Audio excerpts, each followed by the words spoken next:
መንግስት እስራኤል ነቶም በስተፈላለየ መንገድታት ተታሊሎም ናብ እስራኤል ዝኣተው ኤርትራውያን ግዳያት ንግድን ፍልሰትን ደቂ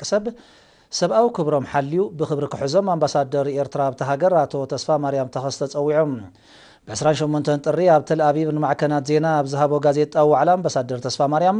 ፍልሰት ኤርትራውያን መንእሰያት ኣካል ናይቲ ብግዳማውያን ሓይልታት ኣንጻር ኤርትራን ህዝባን ክካየድ ፀንሐ ሽርሕታት ከም ዝኾነን ዝተፈላለዩ ትካላትን ውልቀ ሰባትን ከም መኻዕበትን መፋሕፋሕ ዶኦም ይጥቀምሉ ከም ዘለውን ብዝርዝር ድሕር ምብራህ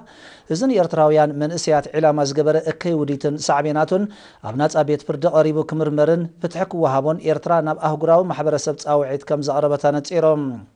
بيناو سقمتي نتقداي زلاق فتح زمت ايكونن زبلي امباسادر تسفا مريم منجست اسرائيل اب معسكرات ناي مدغوان بوليسو كقيرونا زاخيرم امباسادر تسفا مريم بزي كازي حزب ኤርትራ ናጽነቱን ምርግጋጽን ሉላውነቱን ምኽባርን ኣብ ዘካየዶ ቃልሱን